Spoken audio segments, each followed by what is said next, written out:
Hai semuanya, Shalom, salam sejahtera untuk kita semua. Bertemu dengan saya pada presentasi kali ini mengenai resume manajemen resiko logistik, materi metode analisis FTA. Studi kasus yang saya ambil adalah analisis gagal antar dengan penerapan metode FMEA dan FTA. Studi kasus di PT Pos Indonesia, Jakarta Pusat, 10900. Perkenalkan, saya Melania Teresia Nobel, NIM saya 1940108. Saya mahasiswa dari program studi Teknologi Rekayasa Logistik Politeknik Sinarmas Brokol.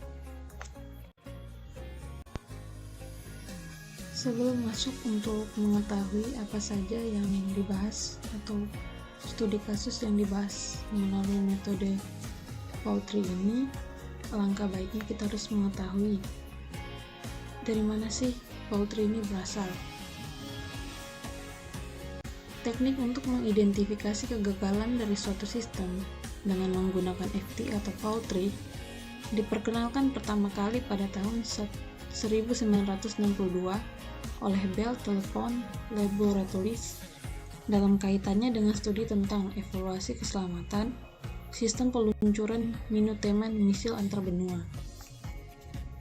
Kemudian, dilanjutkan oleh Bing Company dengan memperbaiki teknik yang dipakai oleh Bell Telephone Laboratories ini dan memperkenalkan program komputer untuk melakukan analisa dengan memanfaatkan FT, baik secara kualitatif maupun secara kuantitatif.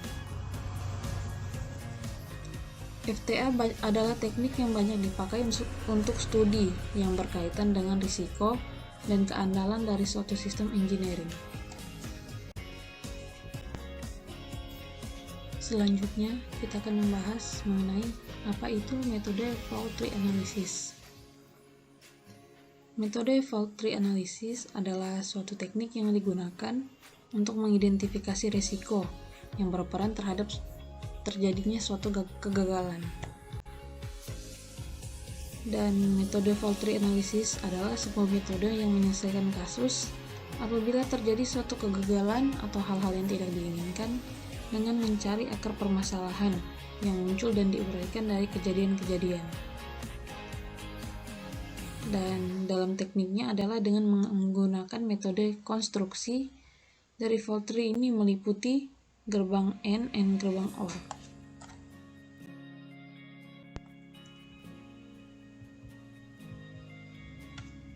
Dapat dilihat pada tabel-tabel ini, adapun istilah-istilah dalam metode FTA. Ada yang dinamakan top event, yang merupakan penyimpangan yang tidak diharapkan dari suatu keadaan normal pada suatu komponen dari sistem.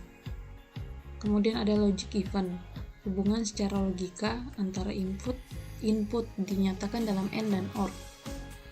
Ada juga transfer gate, undeveloped event, basic event.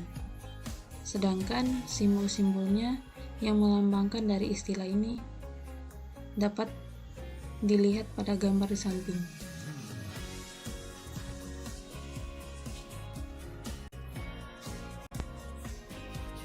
Poultry analysis adalah sebuah teknik untuk menghubungkan beberapa rangkaian kejadian yang menghasilkan sebuah kejadian lain. Simbol utamanya adalah event dan gate.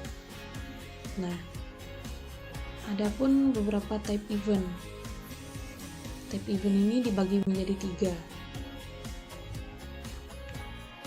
3. Yang pertama, primary event merupakan tahap dalam proses penggunaan produk yang mungkin saat gagal. Lebih lanjutnya dibagi lagi menjadi 3 kategori. Yang pertama, basic event, undeveloped event, dan external event. Yang kedua ada intermediate event, merupakan hasil kombinasi dari kesalahan-kesalahan, beberapa diantaranya mungkin primary event. Intermediate event ini ditempatkan di tengah-tengah sebuah poultry.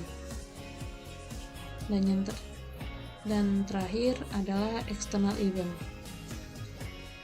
External event ini membutuhkan sebuah poultry yang terpisah karena kompleksitasnya.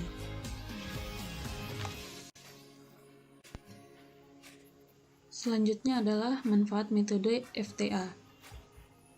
Yang pertama, dapat menentukan faktor penyebab yang kemungkinan besar menimbulkan kegagalan. Yang kedua, menemukan tahapan kejadian yang kemungkinan besar sebagai penyebab kegagalan.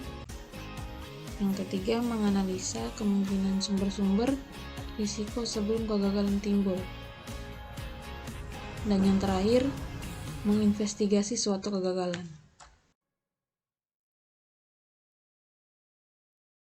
Bila dilihat lebih lanjut, FTA ini memiliki kelebihan. Yang pertama, mudah menjelaskan sama perbedaan interaksi penyebab untuk menghasilkan kerugian.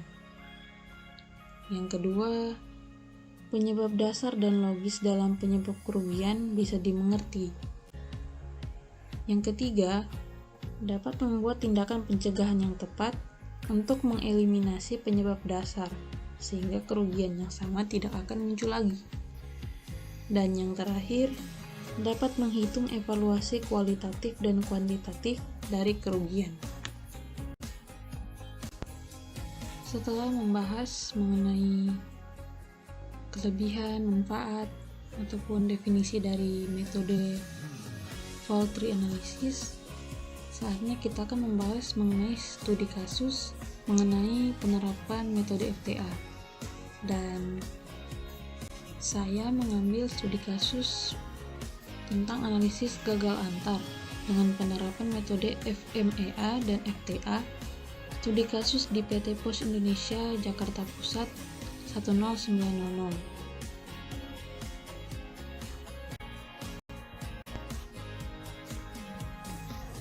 PT Pos Indonesia merupakan salah satu perusahaan BUMN yang bergerak pada bidang jasa pengiriman barang atau kurir. Kantor Sentral Pengolahan Pos (SPP) adalah pusat pengolahan surat dan paket di area Jakarta. Dan Kantor Sentral Pengolahan Pos ini sudah memberikan usaha terbaiknya dalam mengirimkan surat dan paket ke alamat tujuan. Namun, karena beberapa faktor sehingga menyebabkan masalah gagal antar terjadi. Dan studi kasus ini menggunakan 2 tahap dalam penelitiannya, yaitu wawancara dan observasi. Wawancara dilakukan kepada pihak yang dianggap berkompeten di bidang antaran dan untuk mengetahui secara detail permasalahan. Sedangkan observasinya dilakukan untuk mengetahui kejadian langsung di lapangan. Dan tahapan dalam pengaplikasian metode ini, saya akan mengambil metode FTA. Karena pembahasan mengenai studi kasus yang diminta adalah metode FTA itu sendiri. Dan bisa dilihat dari flowchart ini, tahapannya bisa dilihat setelah mulai. Kita akan mengidentifikasi potensial cause-nya. Kemudian dianalisis pohon kesalahan. Bila sudah ditemukan kesalahan-kesalahan yang merupakan penyebab utamanya, akan diberikan usulan tindakan. Kemudian dilanjutkan dengan rencana perbaikan 5W+1H. Dan pada tabel di samping ini merupakan hasil pengolahan data menggunakan metode Failure Mode and Effect Analysis. Sebelum kita masuk ke metode FTA, kita harus mengklasifikasikan dulu penyebabnya apa saja. Bila sudah diketahui, sudah dihitung berapa persentasenya, maka akan dipilah-pilah atau diklasifikasikan lagi.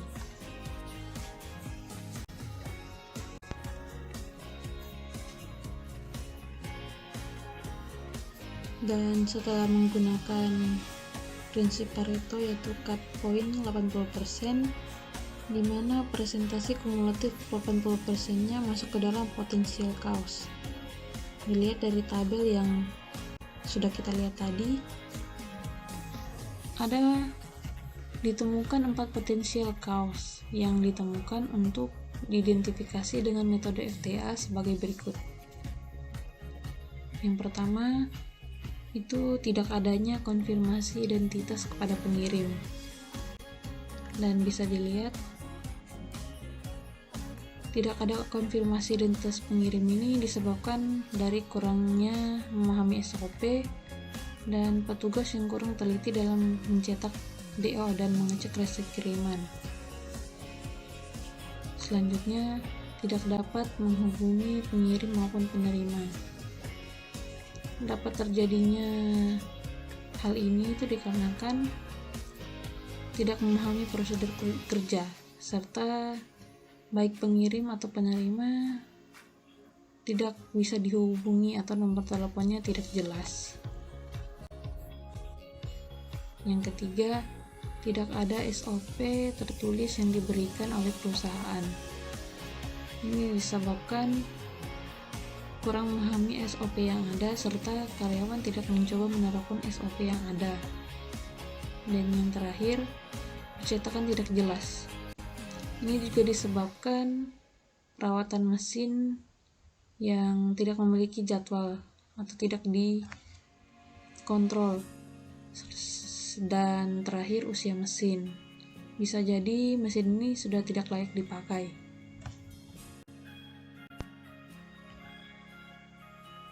Berdasarkan pengolahan data dan hasil analisis serta pembahasan pada bab sebelumnya mengenai masalah gagal antar paket maupun surat yang terjadi di kantor Sentral Pengolahan Pos Jakarta Pusat 10900, maka ditarik kesimpulan sebagai berikut. Berdasarkan hasil analisis klasifikasi masalah penyebab gagal antar kiriman menggunakan metode FMEA dan FTA, terdapat 6 masalah. Dan setelah dicari dalam potential cause-nya ditemukan ada 4, yaitu tidak adanya konfirmasi identitas kepada pengirim, tidak dapat menghubungi pengirim maupun penerima, tidak adanya SOP yang diberikan secara tertulis kepada karyawan, dan percetakan yang tidak jelas.